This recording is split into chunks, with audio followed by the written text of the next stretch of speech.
Thank you for sticking with me through all my wordiness and all the detail that I'm going into. It honestly does not take me this long to put my makeup on a work day. But welcome back to part 2 of my Get Ready With Me on a typical work day. Let's dive in and get this process finished. The one I'm using today is from Maybelline. It's the 30-hour Lumi Matte. Now, I'm not wearing my foundation for 30 hours, and I highly doubt you guys are either. But I found that, because normally I stay far away from matte foundations because I have dehydrated skin. Matte foundations don't really work well. But this one I like, and I like it even more if I mix in a little bit, and I mean a little bit, of some sort of glow serum. So like, for example, the Danessa Myricks Yummy Skin. That's a great one. Again, I'm going to put it on the back of my hand. I'm going to start with 2 pumps. And I'm going to put just a tad bit, but I find that when you're using something like a foundation that's a little bit more matte and you mix a serum like this in, it's just perfection. It just gives such a nice glow. I'm going to mix it up with my little spatula thingy. I'm going to wipe the excess on my face. Then I'm going to take my BK Beauty 115. I like this one more so than the 101 because of the size. I'm going to work that foundation into the brush. And yes, I'm using the back of my hand, which you're probably thinking I'm crazy, but the back of my hand is warm. So it's going to push that product right into the brush. Get the ears because my hair is pulled back today.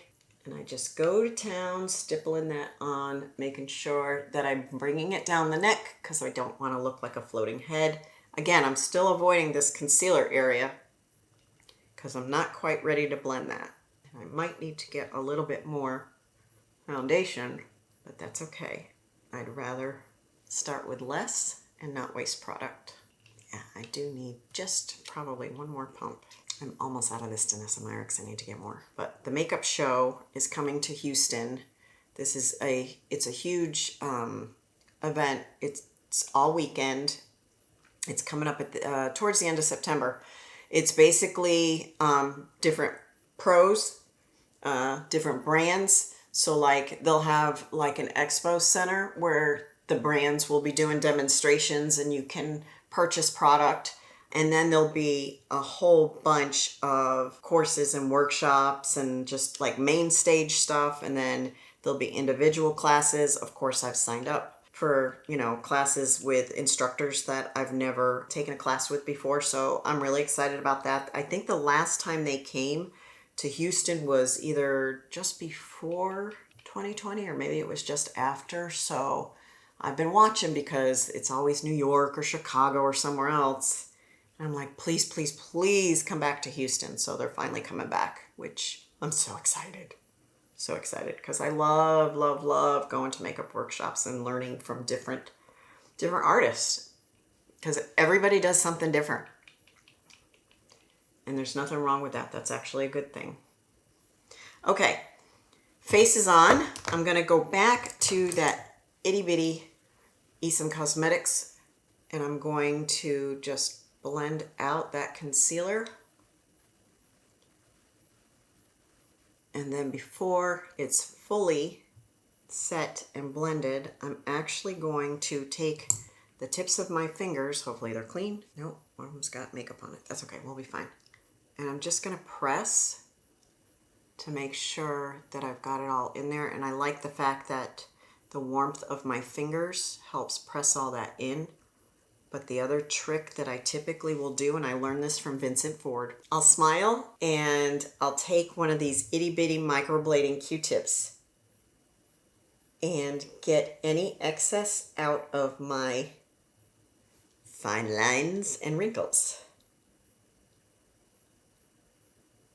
And then once I've done that, I'll just go back and just repress it to make sure.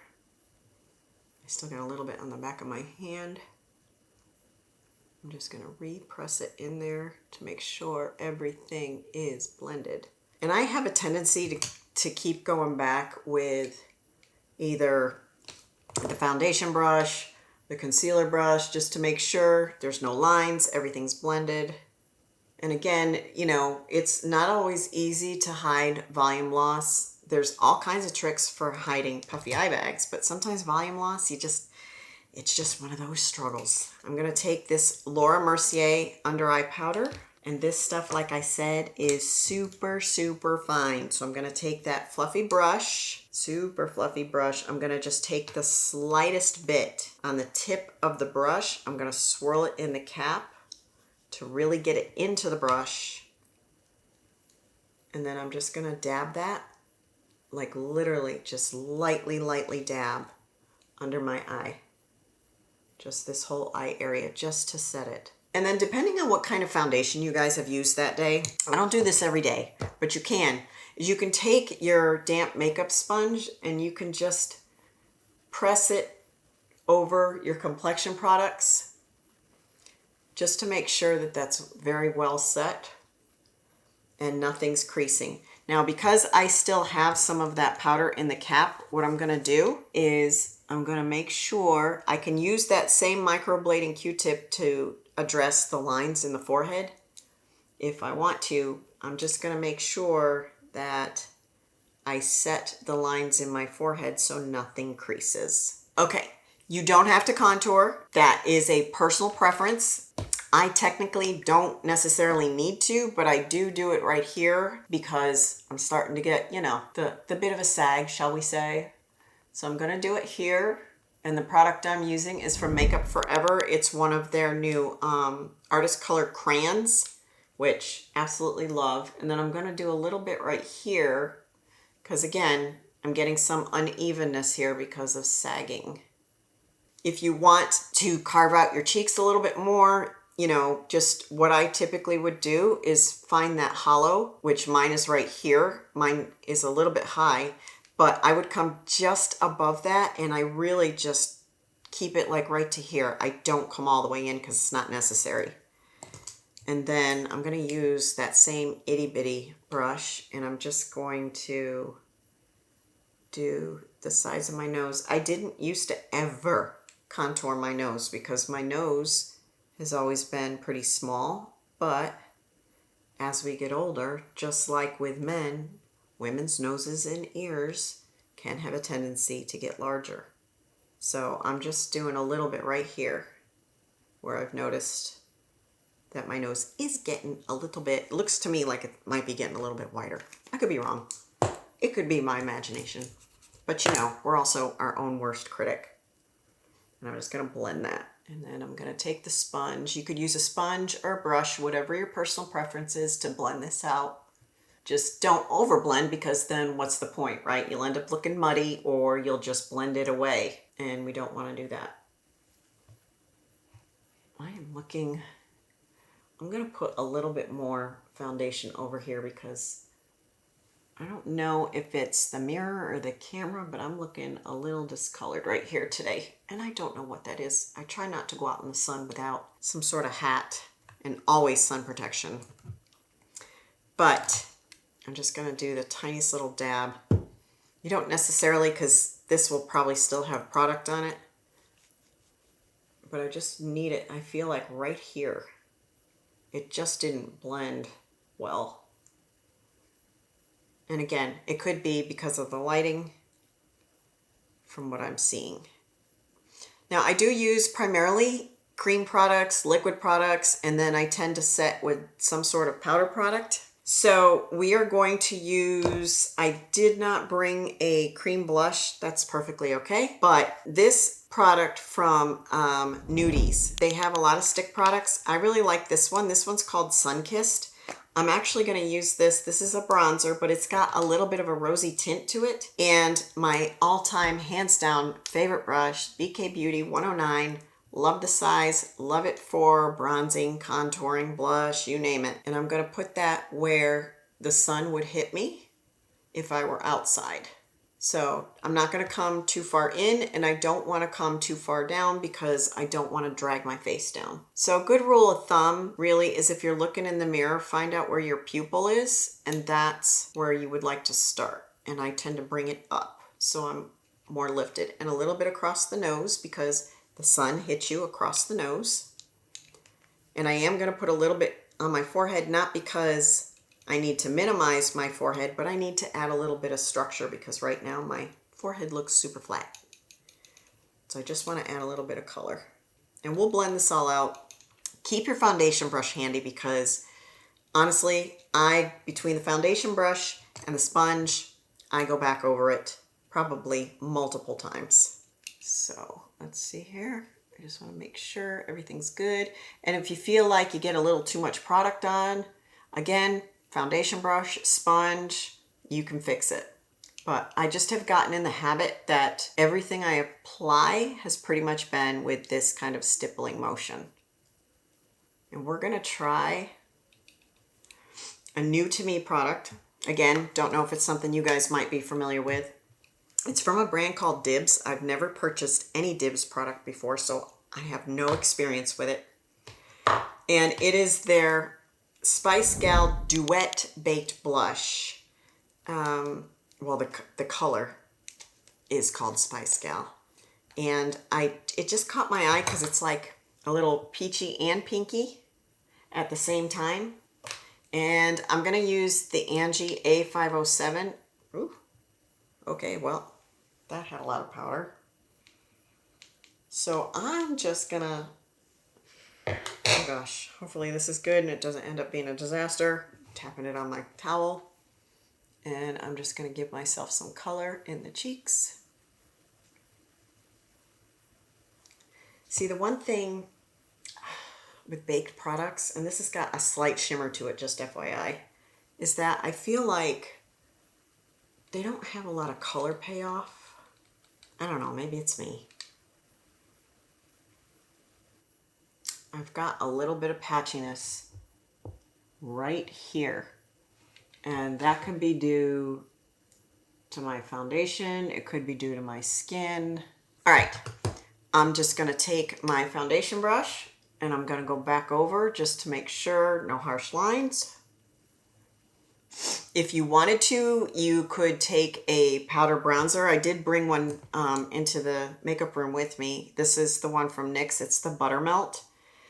And you could take and put just a little bit of powder bronzer on just to soften everything up and set. So like, for example, I'm going to just do a little bit here on my forehead. And I don't know, something just looks a little off to me today. Oh, well, there we go. That's better. The other thing that I notice on me, and you know, it's a me thing, is sometimes I'll feel like it looks like, you know, I've got makeup up here where I don't want it. But what it is I've actually got some veins, some very prominent veins right here. So I like to just make sure, that's why I keep the foundation brush handy, just to make sure that I'm going back over those spots. And if I need to just touch up a little bit of the color a little bit, I can. But do you see how when I used the concealer brush or the foundation brush, I was able to fix where the eyeshadow had come down a little bit? And really, that's all I needed to do just to give it a more lifted look. I made sure that I was going up at all times. Now, I don't have a tendency to use bottom liner or put shadow on the bottom unless I'm like going out, special occasion, or I want to be a little bit more dramatic with my makeup. On work days, I can't be bothered, so I don't usually do it. If I feel I really need it, again, super flat brush, I'll take some, you know, neutral colored shadow or maybe something a little bit darker. So for example, in this Lancome palette, I would probably take maybe the medium toned brown right here and just go along the bottom of the lash line. So my battery so rudely decided to die on me. Anyway, as I was saying, I can just go along the bottom edge just to give it a more cohesive look. And then I'll take a little bit of the darker brown and just go very ever so slightly right in through here. And you could even take it and cause a, you know, give yourself a little lift and make sure that's blended in. So lips have been marinating for a while. I am going to do some lip liner off camera and lip color. And then when we come back, we're going to talk about the setting spray I've been testing out lately, and we'll wrap this up. Before we go, the most important thing, I almost forgot, lashes, mascara, right? So the best thing you can do for mature eyes is to curl your lashes, because that's going to give it a more lifted look. I love this lash curler. It's heated. It's from Amazon. I think it's like 12 or 15 bucks. But I've already set it to heat. And so I'm just going to come in here and curl up these little babies. And just to forewarn you, I use 2 different kinds of mascara. One for length, one for volume, because I have yet to find a brand that does both. It's really not, it's about the formula, but it's also about the brush. I do use a lash primer. The ones that I like tend to be from like Dior makes a good one. This one's from Lancome. I've tried the one from the drugstore. I think it was CoverGirl, might have been the brand. Didn't like it, but something that's really good about lash primers is it helps you see your lashes, right? Because it's white, so you can see where they are. It brings out every single lash, but it's also good to help prep the lash for mascara. Okay, so the first one I'm going to go in with is the L'Oreal Telescopic Lift, because I love the brush on this thing. It's a plastic brush, and it's got nice little teeth that I can just get in there right at the base of my lashes and sweep up. And then I use those same little teeth to get to the bottom lash. I tend to put a little bit more product on the outside lash because, again, I want to draw attention this way because my eyes are so round. So let's go in and do the next one. As I go ahead and poke myself in the eye, which is going to make it water, because that's how I roll. I have enough trouble with watery eyes. Why not poke myself?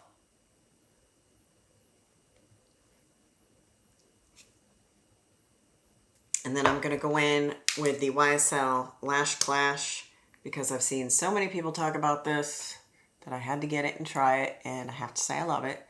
But I'm only using a little bit just to kind of give it a little bit more volume. Okay. Which is now going to make my concealer lift in the inner corner of my eye because my eye is watering. Yay me. But what I'll do is I just keep my, because this happens to me so frequently, and it's not always because I poke myself, it's because I have dry eye and allergies, is I'll keep my concealer brush handy just to work that out. And sometimes, literally, guys, I have to drive to work with a lint-free towel on my lap because my eyes are running so bad. And then it messes up the inner corner of the eyeshadow, and then I'm annoyed. The joys, the joys. So let's just fix that. I can only fix it so much because at some point the product's just going to lift. All right, so I'm going to stop messing with that for right now because I want to talk to you about this new translucent hydrating setting spray from Laura Mercier. This is called the Ultra Blur. This was gifted to me. I've been trying it for a couple of weeks. I love the sprayer on it. It's such a beautiful fine mist. I will say the first time when I went to use it, you know how when you get these sprayers that are like this, it's got where you got to press down a little hard to break the seal right here. So the first time it felt like it was a little aggressive, but now that I've gotten used to it, I love it. I mean, it's so freaking lightweight, and it does make my makeup last all day. It almost feels like you're spraying water on your face. That's how hydrating it is. I haven't had a chance to look into the ingredients, so I will look into the ingredients to see what it is that makes it so hydrating. But so far, I am absolutely loving this translucent hydrating setting spray from Laura Mercier. It does say it's ultra blur. So what that means to me is, like, if you're using any powders, what that's going to help do is it's going to help those powders really blend into the skin and into the makeup, so you're not looking like you have a powdery finish. So thank you for joining me today. I'm sorry I was so chatty and wordy. It's like there's all these things I want to tell you and I don't talk very fast. So I apologize for that. If you stuck with me, I greatly appreciate you. So thank you for joining me through this beauty walkthrough. If you liked this video, if you found it helpful, please subscribe and turn on your notifications so you'll get notified the next time I upload an educational video for us Gen X queens. Comment seriously with your own tips, your own questions, what you're struggling with, because your experience as my client base matters, right? And if there's things that are necessarily working for your mature skin that maybe I didn't mention, share it. And if you would share this with a fellow Gen X beauty so we can continue to grow this community, I would greatly appreciate it, because aging boldly together is always better. And I will see you in my next video.